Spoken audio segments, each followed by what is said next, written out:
This is a crisis now for Liverpool. 4 successive defeats in a row in the Premier League for the champions. It is just not acceptable. It's so obvious how to get at Liverpool's defence. So if we can spot it, you can spot it, Brentford could definitely spot it. Why isn't Arne Slot doing something about it? And I wonder when serious question marks will start to be asked of him. They're losing ground week by week here. You can't totally discount them just because they've had a terrible blip, but if you get too far behind, Arsenal just simply aren't going to give up the points. You can probably only afford a maximum of 2 more defeats over the course of the season. When you give this Arsenal team a head start, unless they do something stupid in the second half of the season, they are going to be very difficult to be reeled in. And if they don't win it this year, Arsenal, they probably never will. I just see them going from strength to strength. And do you know what? I'm starting to worry about a potential Premier League and Champions League double. I really hope that doesn't happen. Let them have the title, but don't win the Champions League, for goodness sake. Yes, it's Premier League All Access with me, Sam Matterface. Alex Crook is here, and so is Dashboard Dean Ashton. He was at Leeds versus West Ham with me on Friday night, and we'll get his take on that West Ham selection, that team selection on Friday night, which made about as much sense as Dean Ashton doing podcasts from the front of his Ford Mondeo. But the good news is that now he has relocated to the set of an Andrex toilet tissue commercial. Hello, Dean. How are you? Well, I just wanted to add to the podcast, that's all it is. So every time I'll try and be a different location if I can.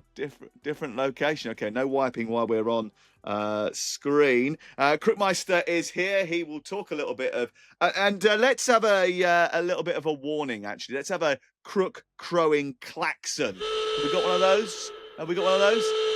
Yep, that's a warning to our listeners that he is going to be very crooky today, because Manchester United are above Liverpool, they're above Chelsea, and level on points with Manchester City. Did you treat yourself to a rare libation over the weekend? Because we know that you're almost teetotal. Do you know what? I did fall off the wagon on Sunday night. I stayed in Liverpool after the Everton game. What a stadium that is, by the way. They've got so many pubs in the ground. It's amazing. Anyway, we digress. And I ended up in the Cavern Club, obviously a famous Liverpool landmark, bit of live music in there. So, yeah, last weekend, United took the Cop, and on Sunday, I took the Cavern Club. Last week, he was very worried about being in Liverpool and being spotted there. This week, he was reveling in it. It's fascinating what a difference a week makes, isn't it? Also, that Everton Stadium has got some other great features apart from just having loads of pubs. It has a waterside location, has a brilliant fan zone right out the front with a sort of old wall as you walk in. It's got a really sort of atmospheric feel about it, and it has the best rake in the whole of the country. If you think that the London Stadium has the worst possible viewing angle of any football stadium you've ever been in, the Everton Stadium is completely the opposite to that. So it has a 37-degree rake, which I think is the most steepest angle that you can have on spectator sports stadia, and it creates a brilliant atmosphere and a brilliant view all around. So that's great. Right, okay, let's get into some of the games, because there's been some fantastic matches over what was a thrilling weekend of Premier League football. And we start with the champions losing again. Brentford 3, Liverpool 2. The scoreline looks tight, but don't be fooled by the headlines. Brentford was superior in every single way. Since the start of May, Dean, Liverpool have conceded 2 or more goals in more Premier League games than anyone else, while they've conceded 14 goals in their opening 9 matches of the season. It took them to match round 16 last season to concede 9 Premier League goals. What's going on with their defence? Well, first of all, obviously, they've tried to shoe in 2 new fullbacks, which is always going to be difficult. And they've not lived up to the levels as yet, for sure. And their 2 centre-backs are so exposed at times, which I'm amazed that someone, even as with the experience of Virgil van Dijk, can't be more vocal. Because the amount of times I watch him and I watch Canate and I watch how exposed they are, and I look at them turn around, and I'm thinking, you two surely have to have an influence on having more players around you when the opposition look to counter-attack. It's so obvious how to get at Liverpool's defence. In behind the fullbacks, down the sides of the centre-backs, stretch the centre-backs away, and there's the space. It's so simple for teams to understand. What I can't believe is that Arne Slot and certainly the centre-backs, I think they should have a much bigger influence, because it's happened too often for it not to matter to them. Well, it's interesting, isn't it? Because it was so basic that even me and Crook pointed out on Thursday's podcast exactly how Brentford were going to attack them. They're going to throw balls into the box, cause chaos. That's going to be difficult for Liverpool because they can't defend properly at the moment for whatever reason. And we've highlighted the statistics about the number of goals that they've conceded. Or it's going to be on the turnover in transition where they're vulnerable to the counter-attack. So if we can spot it, you can spot it. Brentford could definitely spot it. Why isn't Arne Slot doing something about it? You mentioned the central defenders there, and Crook, I thought if you take a snapshot of the Schade goal and watch that 5 seconds before he pulls the trigger, what on earth is happening to Ibrahima Konate? Why does he give up?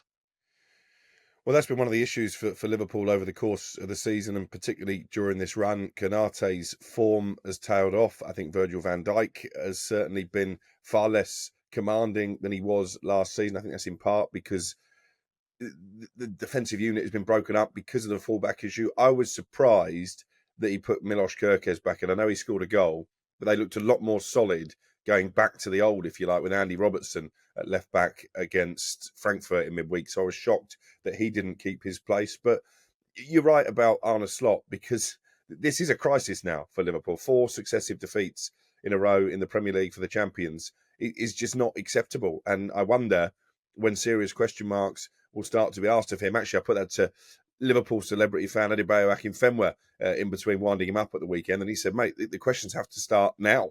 And he also said, I'm not surprised. This is what I expected to happen to Liverpool last season. Interesting. Look, obviously, we have to caveat every conversation we have about Liverpool when things aren't going right, because they've had a terrible tragedy over the course of the summer. So there's a lot of moving parts here, and there will be moments during the course of the season where those things do come back and affect Liverpool, and you have to understand that. So there is a little bit of understanding and grace that you have to give the football club as a whole and the players on the pitch. But they will want to try and defend this title. They'll want to try and challenge Arsenal. And you just wonder whether or not there's enough time, actually, Dean, to put things right now and be Arsenal's most threatening title challengers, because they're losing ground week by week here. Yes, and Arsenal look like a team that aren't going to give much away, actually, this season, with the way that they defend and the squad depth that they've got. You wouldn't expect them to tail off, particularly with the experience they've got over the last 2 seasons. So that's probably the worry for all of those teams that are chasing for the title. It is still very early, and there has been a lot of players, of turnover at Liverpool, especially in the attacking areas, obviously. That hasn't quite gelled as yet. So obviously, depending on the next few fixtures of the next month or so, will really decide just how far away they are from Arsenal. But you can't totally discount them just because they've had a terrible blip in the last 5 or 6 weeks. But if you get too far behind, Arsenal just simply aren't going to give up the points. Yeah, I mean, look, 7 points behind the league leaders at this stage of the season. You and I are not going to write them off. You and I are not going to turn around and say that their title challenge is over. You and I think it's far too early to do that, and it would be wrong to go in two-footed. But I know a man who might. Is it impossible for Liverpool to win the title from this sort of zone, Crook? I think it's going to be very difficult to have lost 4 of their first 9 games. You can probably only afford a maximum of 2 more defeats over the course of the season because, as Dean said, Arsenal just look so solid. They're not particularly fun to watch at this moment in time. That was a pretty turgid game on Sunday afternoon that you witnessed at the Emirates, but they don't give anything away. Did David Raya even have a save to make? So when you give this Arsenal team a head start, unless they do something stupid in the second half of the season, they are going to be very difficult to be reeled in. And if they don't win it this year, Arsenal, they probably never will. Okay, well, we'll get to the So Solid crew a little bit later on, but let's talk about Brentford. It doesn't help Liverpool trying to go and get something at the G-Tech Community Stadium when you've got Coyote catapulting in balls from left, right, and centre. What a fantastic weapon that long throw is. I mean, he has got. I mean, I don't know where the muscles are to be able to propel that ball the way he does, but it is absolutely fantastic, isn't it? I mean, they've scored 8 Premier League goals from throw-ins since the start of last season, more than twice as many as any other side. Just try and give us an impression of what it's like to be in the box defending that, Dean. Because I imagine, you've played in the EFL, you've played in the Premier League, you've played for England, whatever. But when you're in the box and throws like that are coming in, what does it feel like as a defender, as a team that are under the cosh from them? Well, I think the panic is getting that first contact and being alert, and that's but what's different, I think, to certainly a corner or a free kick is the consistency of it. Because he's throwing it out of his hands, the consistency is always there, and he can pretty much, with how far he can throw it exactly where he wants to throw it. So the setup is slightly different, and they can really bunch into an area. So that's what's difficult as a defender is this is my man, but there's 3 or 4 men, and you're trying to shuffle and make sure that you've got your player, because it's so accurate and so consistent into an area that's so bunched. It's very difficult to make sure you've got your man, you're the one that can head it, and you're alive to then the second balls. I think it's the consistency of it which causes teams so many problems. Brentford's Igor Thiago scored his 6th league goal of the season. Only Erling Haaland has netted more in 25-26. It's not just penalty taking with him either, is it? He's a real handful at the top end of the pitch. How impressed, Dean, have you been with him as a striker?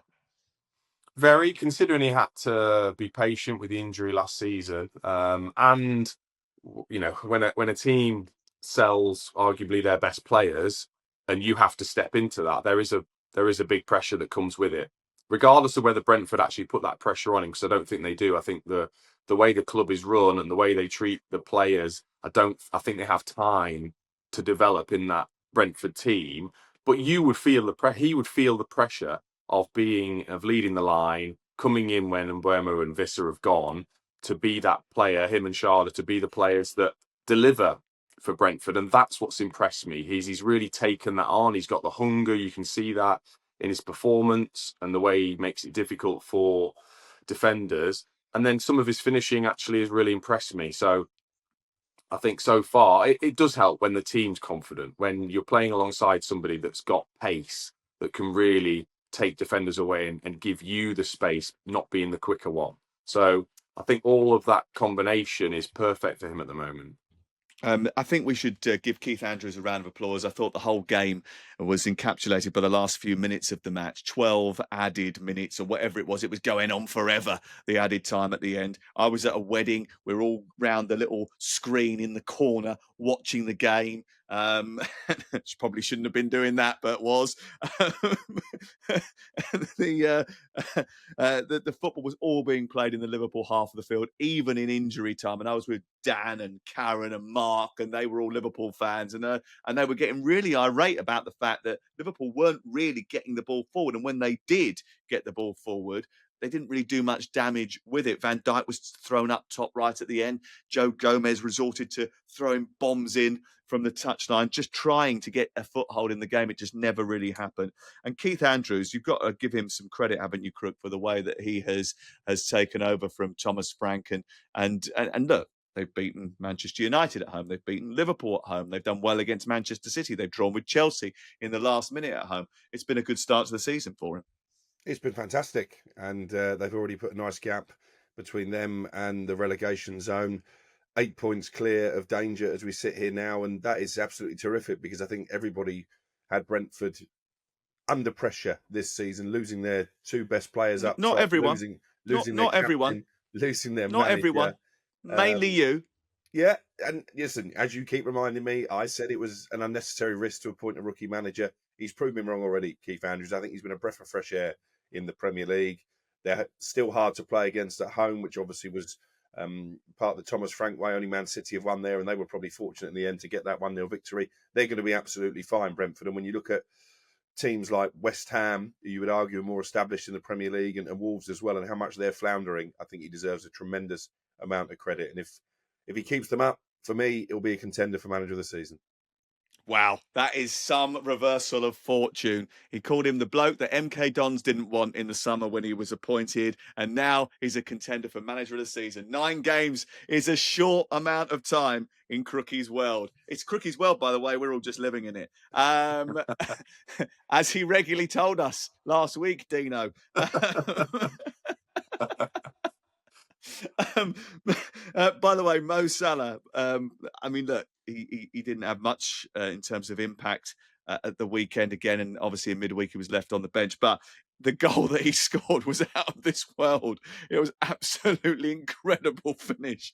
Unbelievable. Right, let's move on to Manchester United against Brighton, 4-2 winners. Let's give Crookie a chance to enjoy this once more. They've won 3 consecutive Premier League games for the first time in a single season since February 2024. Crook, the glory days are back on the horizon. Well, I wasn't saying that when Brighton scored twice and I thought they were going to throw away 3 points. But yeah, Manchester United fans are enjoying this, and Ruben Amorim is entitled to enjoy it as well. I think in some ways this was a bigger statement win than what happened at Anfield last week, because we know that this group of players are more than capable of getting themselves up for the big games. They've done it on a regular basis over the past few seasons. What usually happens is you get a big result and then you follow it up with a defeat, usually against Brighton, because they're United's bogey team. I thought they were outstanding for the first hour of that game. Matheus Cunha getting his first goal, Bryan Mbeumo scoring twice and continuing his excellent form. Obviously, it's disappointing to concede 2 goals, and that takes a little bit of the gloss off it, because it was a less convincing victory than it looked at one stage. But they've come through a really difficult period, United, with Sunderland, as Chelsea know, a dangerous animal. Liverpool away is a game they usually lose. And as I say, they made a habit of dropping points against Brighton. So are they back? Listen, I'm not going to say that with any great confidence, but certainly things are moving in the right direction finally. Crook mentioned Matheus Cunha and his goal, 16 without a goal for club and country before he struck against Brighton. It was a brilliant finish, and it was a fantastic way to break your duck. But did the boy Benjamin Šeško get enough attention for his contribution as the main sort of platform at the front of the United formation, Dean? Probably not, because he didn't get his goal. But I thought you're right. I thought he led the line brilliantly. I think he's superb in the air. He's unselfish. He's got a lovely awareness and touch when it was needed, when to take it in, when to play quickly. And I think he'll only develop, and I think he will get the goals. I was impressed with him going way back to when they lost to Grimsby. He actually played really well. I was there, and he played really, really well. It's Manchester United. It's a big club. He's young. He's got more development, and there's lots to like about him. But you're right. When you've got those 2 in behind, Cunha and Mbeumo, then I think United will be fine in terms of scoring goals. And just one little point was, a couple of times now in the last few games, there's been little moments, and one in particular stood out was when Luke Shaw went in to, I think it was Rutter, when they tried to play through. That is what I remember from the Sporting team, is a centre-back going out of position into that midfield area where they're outnumbered, stepping in, being brave. That's what I see as a big step forward for Manchester United. Yes, they gave up a lot of territory and a lot of opportunities, not shots on the goal necessarily, but Brighton were comfortable in getting to their penalty area still, and that's still a worry. But there are those little signs that I would want to see and go, right, I can now see how that could work. That system can work in the Premier League. Well, I will offer to take you back through Premier League All Access podcasts episodes past, and I'll take you back to Nottingham Forest's victory at Old Trafford, probably about 8 months ago. And we were talking about exactly this. The only way this system is going to work is if one of those central defenders steps into midfield when they don't have the ball, and steps into midfield when they do have the ball. They've started to do that a lot more now, and it's worked as a result. And look, they look a lot more secure. And actually, we've had this discussion a lot of times on this podcast this season. I've been telling the boy to calm down because he's been getting a little bit stressed. He tried to replace Amorim earlier in the season. He's tried to fire him already this season. But now you're less panicked, aren't you? You're okay. You're sort of coming around to our way of thinking that it's all going to be all right. It's just, just needed a little bit of extra time.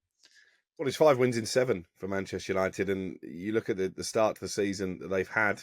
Obviously, they've already played Arsenal. They've already been to the Etihad for the derby. They've already been to Anfield. They've already played Chelsea and beaten them. And as I mentioned, Brighton have been a team who've caused them problems in the past, and Sunderland are 4th. So it's been a difficult start to the season. I guess the issue still, and this is why I have been critical of Amorim at times, is when they're bad, they can still be really bad. See the Manchester derby, see that Grimsby game that Dean has already talked about. But the last few performances have been encouraging. My one concern, and this is actually where probably not having European football is going to be helpful, you saw at the weekend that when he started to take players off and those fringe players had to come on, the squad depth is not really there. And that's why Brighton found a way back into the game. They'll try and address that, I think, by signing a midfielder in January. There's a lot of talk about Conor Gallagher maybe coming on loan from Atletico Madrid. I think that would certainly improve that midfield area. So it might be light relief, the fact they're out of the League Cup and there's no European football, because it means they've got a better chance of keeping everybody fit. There was a bit of controversy when Luke Shaw seemed to be pulling back Jorginho Ruter in the build-up to the third goal. There was also a bit of controversy in that Brentford-Liverpool game where the referee gave a free kick and the VAR told him it was inside the penalty area, so he had to give a penalty. Those decisions all reviewed by Chris Foy, the former Premier League referee, on the Men in Black podcast. It's on this feed. Just scroll up and you'll be able to go through some of those interesting discussions from this weekend. Let's move on to Chelsea against Sunderland. Crook was at this game on Saturday. Sorry for the rant.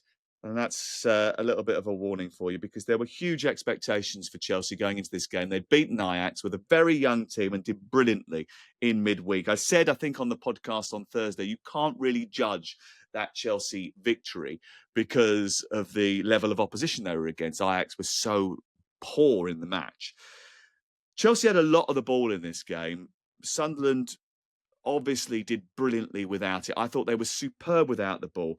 Chelsea never clinical, not really enough clear-cut chances, and they always looked a little bit vulnerable to the counter-attack and at set pieces as well. Actually, Sunderland had a higher expected goals figure in this game. But I thought, Dean, the defending for both these goals was absolutely appalling. The first one, Pedro and Fernandes looked like they've lost their bearings after a long throw into the box. But the second one, Tosin Adarabioyo is the most experienced player in the group. He's 28. He's the oldest player by some margin in that team. Holding on to Brian Brobby inside the penalty area, basically until the rest of the Sunderland attack joined up to be a part of the winning goal. I mean, it was absolutely ridiculous. Meanwhile, by the way, as Sunderland are firing forward and Tosin's just holding him there, not really making a challenge so that he can do whatever he wants with the ball, Caicedo and Andre Santos are standing on the halfway line just watching everything develop. It's so poor. It's a brilliant finish from Talby, by the way. Absolutely superb cushioned effort into the far corner. But the defending was absolutely wretched, Dean. It was, and it started from the long ball. That's what was so stark, was that one ball just over the top at that time in the game, so easy for him to get in behind. And you're right, and then Tosin goes across, but where's the cover? Where's the desire that clearly Sunderland showed for Chelsea to make sure that, okay, it's not been your best day, but you take a point away?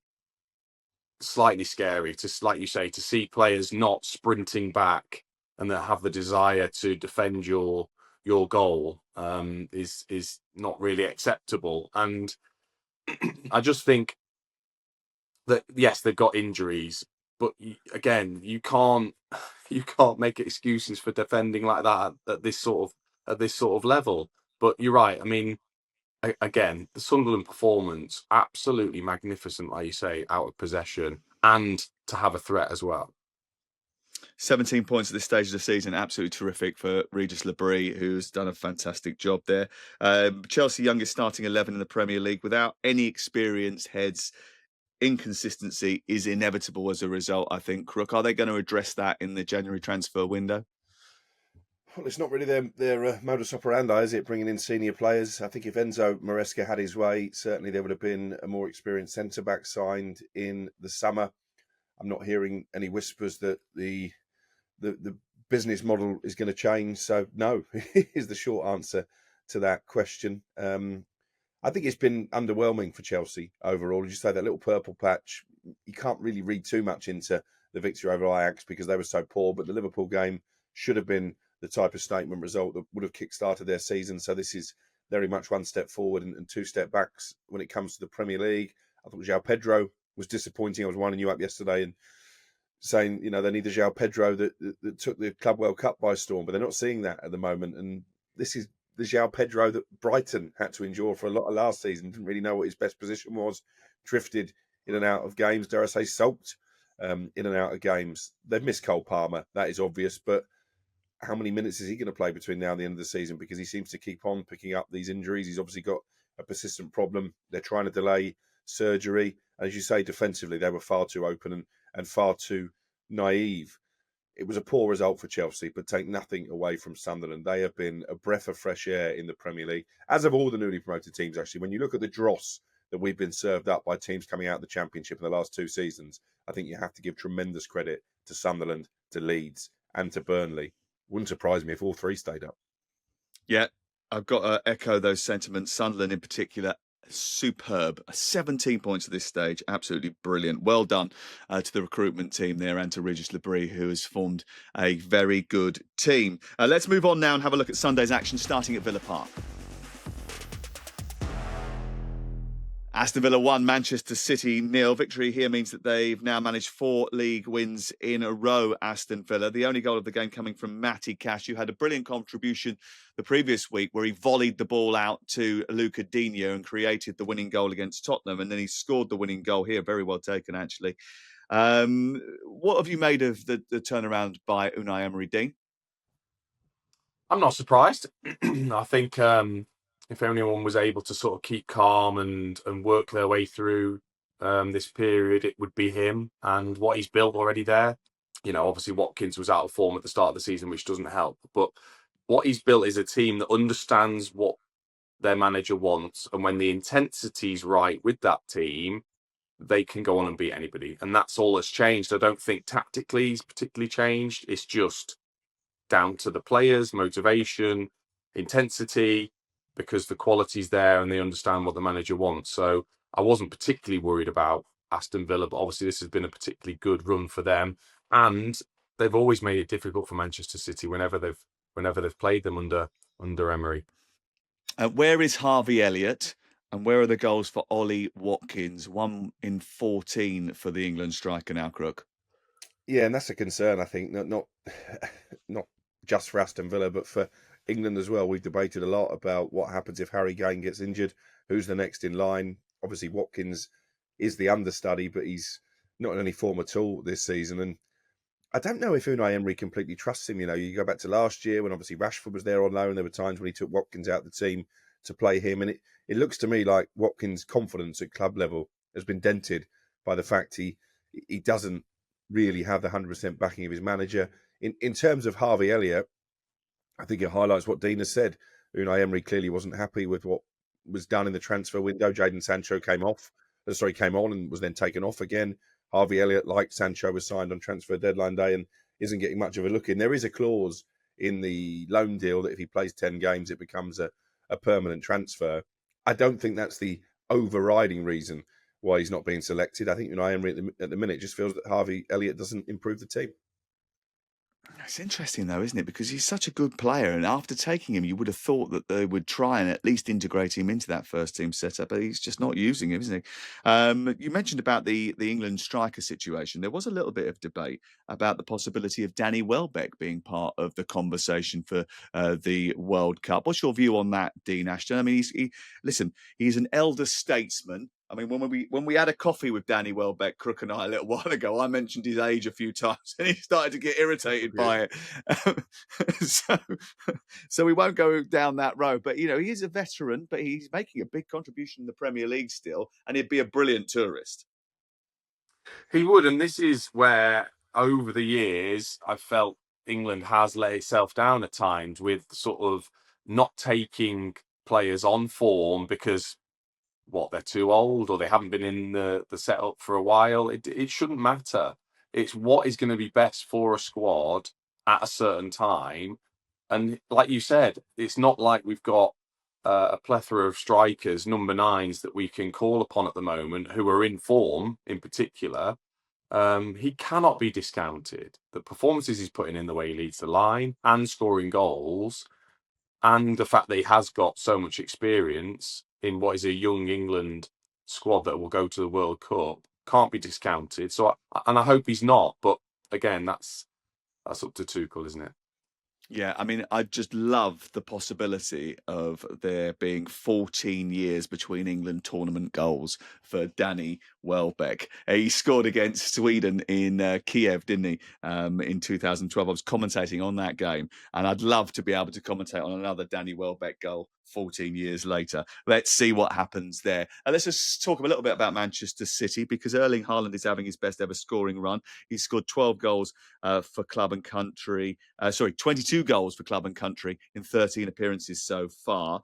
But if he doesn't score, then Manchester City don't score, do they, Dean? And that's a bit of an issue. The recruitment's been plentiful, but there's still a little bit of work to do. They don't have a right back of any note. Mickey Gray was saying that he still thinks Kyle Walker should be in that squad. There's not enough power in the middle of the team, and there is a very physical nature to the Premier League. Are we expecting another January spurge here for Pep Guardiola? I think we always thought it would be not one, not two, but maybe 3 or 4 windows to turn this squad around. Yeah, I agree. I think it probably will do. And it is a worry that, you're so reliant on Haaland, because he is going to have games where he misfires or the defence are able to double up on him. And that's where you need your other players stepping in to be a threat. Doku shows so many great signs. Savinho shows the signs. Foden. But where's the consistency? Where's the threat? Where's the actual goal output from those players? Has to be a worry. There's no doubt. But once again, it feels like the Rodri factor is still looming over them. He hasn't been able to get fit for a consistent length of time. It is always very difficult to do that, and they still haven't sorted out the issue of that midfield for teams to create too many chances against them. Every game they play, even if they win the game, the opposition creates multiple chances against their goal, which, as Arsenal are showing, simply shouldn't happen with a team that wants to win titles. Let's move on to Arsenal. Arsenal 1, Crystal Palace 0. George Graham and John Bon Jovi were in attendance at the Emirates Stadium. Both would have been absolutely delighted with 1-0 to the Arsenal, because it leaves everybody else in the league living on a prayer. They are a machine, and they are heading towards breaking another record of their own. Chelsea's defensive record from 21 years ago is under threat, isn't it, Crook? Massively. And actually, I would argue they're halfway there in terms of winning the Premier League. Defensively, they're so good. We talked about it going into the weekend. Similar to the Fulham game. He got that off Popwell, didn't he, last Saturday night? Similar to the Fulham game. Once they take the lead, they're going to see it out. I mean, how many saves did David Raya have to make over the course of the afternoon? How many times did Palace even get close to the Arsenal goal? And when you've got that defensive stability, as I mentioned going into the weekend, it gives the forward players confidence. It was a brilliant finish from Eberechi Eze, and maybe written in the stars that he would score against his former club. I just see them going from strength to strength. And do you know what? I'm starting to worry about a potential Premier League and Champions League double. I really hope that doesn't happen.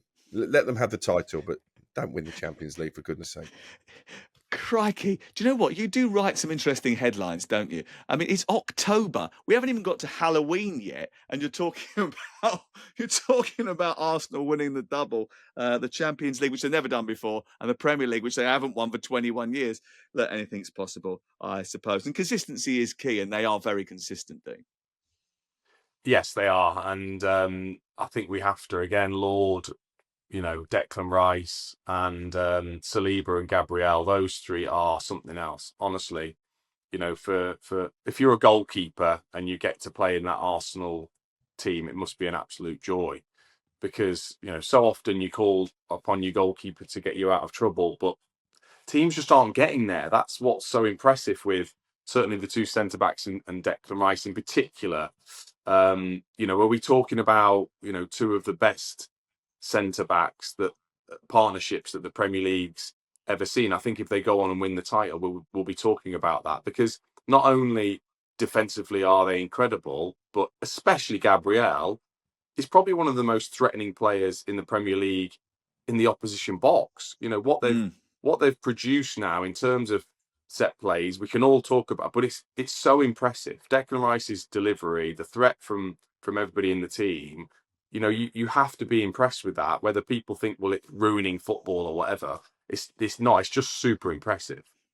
Yeah, and look, Gabriel was the one who nodded the ball back into the path for Eze's goal, the brilliant karate kick magic moment in the middle of the penalty area, which reminded me a little bit of an Erling Haaland finish, actually. You mentioned Saliba. He came off at half-time and was replaced by Mosquera, who did very well himself, actually. And I also think we should probably mention Zubimendi, because he's the one that sits at the base of that midfield and does a very good job and allows actually Declan Rice to go a little bit further on. It's a terrific squad, let alone team. It's a terrific squad, and I think that's the difference between this season and last. A couple of quick other whistle-stop tours. Burnley winning 3-2 away at Wolves. They won this game twice, Alex Crook. Me of going too early, because you're right, it's not Halloween yet, but I tell you what, it's been a scary opening start to the season for Wolves, and I don't see a way out of this for them. Obviously, there's talk about Vitor Pereira's future. There was a bit of a confrontation between him and some supporters at the end of the game. I chased that up last night and was told that the board are backing him. Obviously, they're not happy with results, but they're aware that the teams coming into the Premier League are much more competitive maybe than they were in previous seasons. And perhaps that's caught Wolves by surprise, because obviously they sold Cunha in the summer. They sold Nelson Semedo. They sold they let him go on a free transfer. They sold Ryan Aït-Nouri for a really modest sum, and haven't really replenished the squad. And I think they were banking, the owners, on the fact those three promoted teams would be just as bad as they have been over the past couple of years. They've been caught short. And as I say, I don't see how they're going to get out of trouble. They may well end up firing Vitor Pereira, because this is what they do. They give out long contracts to a manager. He loses a few games and he's out on his ear. But it's not Vitor Pereira's fault they're bottom of the Premier League. It's not Gary O'Neill's fault they're bottom of the Premier League. It's not even Julian Lopetegui's fault they're bottom of the Premier League. It is Fosun's fault, because they haven't invested properly. As our old friend Darren Lewis always tells us, if you circle the drain for long enough, you will fall down the plug hole. And they are going to fall down the plug hole. They're going to be playing Championship football next season. Yeah, I mean, the idea of Wolves being caught by surprise because the other teams have recruited better than them seems to be a little bit spurious, bearing in mind, as Crook has been saying, if you look back at the teams that Wolves have had over the course of their Premier League tenure, once they were brought up by Nuno Espirito Santo, and you look at the quality of players that they had in that squad, over the course of the subsequent years, the teams got worse and worse and worse and worse, and it's edged closer and closer and closer to the relegation zone. They have slept on their recruitment. They haven't backed their managers. And this idea I still can't get over the fact that they refused the deal for Jurgen Strand Larsen. It almost felt to me like maybe Newcastle were just using that as a stalking horse for somebody else, that they could nip in and get Voltemada without any speculation. Because honestly, they never say no to anybody. As soon as someone comes up with an offer for one of their players, they just accept it. So look, I think and I've mentioned this story a few times. I spoke to someone on the coaching staff a couple of years ago who said to me, Wolves will get relegated. Our job is to make sure it just doesn't happen on our watch, because they have drained the talent pool so often. It's inevitable in the end. And when you haven't got good enough players, I mean, look at that squad, Dean. When you look at the team sheet, let's be completely honest about it, right? You're looking at that. When you first do a game, if you haven't done Wolves this season, you pick up the team sheet, you look at it, you go, who's that? Who's that? Who's that? Who's that? You have to really delve into it. And bearing in mind the amount of football that you see, I see, and Crook sees, if you're getting a lot of first-timers in the Premier League and you're shoving them all together and expecting them to compete at this level, you're on a hiding to nothing, aren't you? Yeah, I think you're right. I think that's the big issue, is that these players aren't ready. They might be in in 2 years' time or in a year's time. But right now, they're not ready to step into the shoes, big shoes as well, to fill of the players that have left, not just this season, but the seasons before. And that's the difference, I think, between a Brentford and a Brighton and a Wolves is they've got a real idea of no matter who the manager is that's going to come in, we are going to make sure we have got players that are good enough to keep our level in the Premier League and keep moving forwards and keep competing. Whereas Wolves, it seems, just simply haven't been able to do that. And you just you're looking and think, where is the results actually going to come from? Strand Larson, yes, is going to give you half a chance, but that's it. There's nothing else about the team that says, oh, they're going to keep lots of clean sheets, so that's how they're going to stay up. No, there isn't anything else. Yeah, it's a real shame for Wolverhampton Wanderers. Burnley, on the other hand, along with the other promoted sides, started the season strong. Crook, would you like to apologise to Scott Parker? Come on, what did I say about him?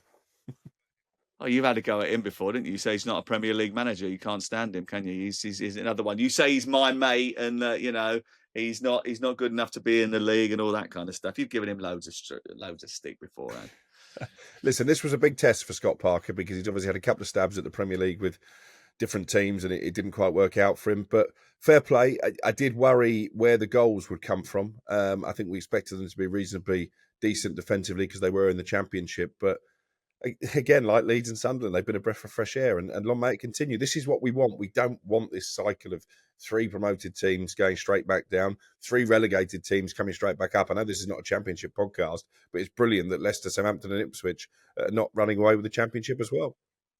Yeah, do you want to apologise to Frank Lampard as well? Move on. Come on.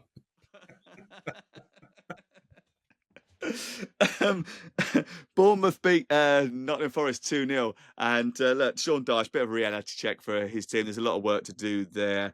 Matt Sells, what is he doing from that corner? I haven't got a clue. Ridiculous, really. Almost as bad as Vicario's goalkeeping for the Jake O'Brien goal, which was eventually disallowed because he got a little bit fortunate with the offside decision. Right decision. Again, it's on Premier League All Access feed, the Men in Black podcast, and we'll discuss it. But again, the goalkeeping. Am I going mad, or is that just ridiculous? I know he was upset about the corner being given in the first place, but realistically, Bournemouth are a better team in this game. And Crook, let's talk about recruitment from Bournemouth. Eli Krupi, wow. Brilliant. £10 million he cost, plus a couple of extra million in add-ons. What a find he's been. Still only 19 years of age. And they keep doing it, don't they, Bournemouth? Again, there were a lot of people who worried about them going into the season because obviously they sold 3 of their first-choice back 4. They changed goalkeepers. I think Petrovic has been a brilliant signing for them as well. But they keep unearthing these gems. And never mind people trying to buy Anton Semenyo and maybe Junior Krupi. Someone's going to have to buy that recruitment team in the end because they are fantastic. Thiago has come in and really kicked on where Richard Hughes left off. Simon Francis, former player, has been the one consistent on that recruitment team. And I know the owner, Bill Foley, was there yesterday surveying his empire. He has been a brilliant owner for that football club. And obviously we talked about Wolves and their bad owners. Foley is the complete opposite. He's backed his managers. He's backed the recruitment department. He's ambitious in terms of the training ground, which looks fantastic now, and a stadium. He is the dream ticket for Bournemouth. Yeah, I was going to point out that training ground, because that training ground is state of the art, isn't it? And then, it's just opened. It's a great facility. And then looking at now doing the stadium as well. Okay, this is the moment that our social media team go clip, because this is about to go on Instagram, Facebook, YouTube, TikTok, wherever. Dean and I were at Ellen Road on Friday night. Ollie Skulls played right back for West Ham United. This is a kid who's never played right back before in his life before last Monday night. And it didn't work so badly that he was taken off at half-time. So Nuno Espirito Santo decided that what he would do for this relegation 6-pointer would be start him at right back again. A game they actually lost by 2-1 eventually. Wan-Bissaka, who is, I think, quite an experienced right back in the Premier League, played at left back, even though both those two players would rather play on the other side. Andy Irvine, who hadn't started a game for West Ham since February, started in midfield on Monday night. That worked so well against Brentford that they did it again on Friday night. Now, make it make sense to me when all of the summer signings seem to be sitting on the bench kicking their heels, Dean Ashton. Please tell me what on earth he was thinking, because I didn't understand it. And when I asked him about it afterwards, he didn't explain it afterwards. So, what is going on? Well, for me, it was too big a gamble. What he has done is the classic, do you know what? I'm going to give you another chance. I'm going to read you the right act after the game against Brentford. And you need to go out and you need to prove to everybody, to the supporters, that that you can play better than you did against Brentford. Well, for me, that's a dereliction of duty. Simple as that. You cannot put that same team out. First of all, what sort of a message does that send to the other players? Your best players, by the way, that are sat on the bench, your signings that you've made in the summer. What does it say to them? What does it say to the supporters that watched that Brentford performance and everybody realised it was probably one of the worst West Ham performances I've ever seen, to then play that same team?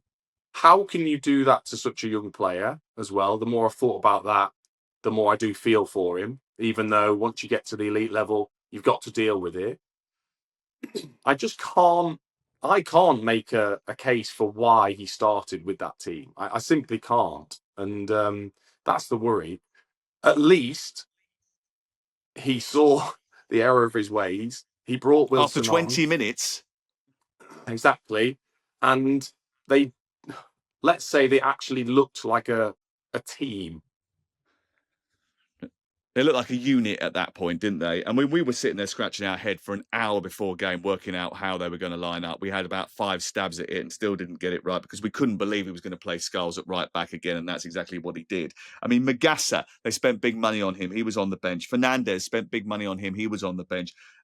Callum Wilson, they bought in on a free transfer. They had no recognised striker in the starting 11 and decided not to use him from the start. Bearing in mind the previous 2 games, they'd bought on Callum Marshall before they bought on Callum Wilson. Carl Walker-Peters was brought in. Bearing in mind that he's an experienced defender and he's played on both sides. You know, the fact that you're playing a youngster out of position at right back when you've got a right back on the bench seems really strange to me. Alienating the guy, James Ward-Prowse, who has made more chances in the Premier League than any other player in your team this season, not using him at all since that you arrived, seems a very strange turn of events. He spoke to me about attitude. He spoke to me about aggression and application. And he said there are a lot of problems in our club and we have to fix them. Is he the man to fix them? That's the question the West Ham fans will be asking Alex Crook. And I think they might be asking it even more when you look at the fixtures either side of the international break. Newcastle at home next Sunday. I'm going to be there for Game Day Live. That's difficult. Burnley at home. At the start of the season, you'd been targeting that as a 6-pointer if you were West Ham. But we mentioned how good Burnley have been already. Bournemouth away, they're not going to get anything there. They're going to get battered down on the Dorset coast. And then Liverpool at home, and you would expect Liverpool to be in better fettle by then. So you do wonder where the points are coming from. You do wonder if David Sullivan could find himself in an Evangelos Marinakis situation where he has to admit he's appointed the wrong man, and West Ham look for their 3rd manager of the season. Carabao Cup football is live on Tuesday and Wednesday night on talkSPORT. Make sure you download our app. You can access pretty much most of the fixtures, actually. We've got 2 on Tuesday night, 2 for you on Wednesday night as well. Newcastle Tottenham playing, Wrexham Cardiff are playing. We've got live commentary from Liverpool against Crystal Palace as well for you. So make sure you download the app and you can listen to all of those games in their glory. Crookmeister, thank you very much. I'm sure that you're going to spend the week celebrating Manchester United. Just might have a cigar or 2 this week. Again, I'm enjoying the fact there's no midweek game. When United win now, we get a week to savour it. Yeah, when they lose, you get a week to go off on one. He did say this to me the other day, actually. He goes, I'm just going to go and get a couple of cigars out now. As soon as they went 3-0 up, it was like, unbelievable. Honestly, I've never known anybody flip-flop the way he does. Dean, you continue your work for the White Company. It looks like you've got a good brand ambassadorship there, so enjoy that. Either that or you're already in heaven. I can't work it out. It's one of the two. Don't worry though, there'll be a new venue next time. I quite like this one. It looks like, if you're watching on YouTube, that Dean's head is just floating against a white background. We'll be back on Thursday to preview all of the weekend's Premier League action. Looking forward to that. Make sure you continue to flick through the Premier League All Access feed, because Men in Black follows this.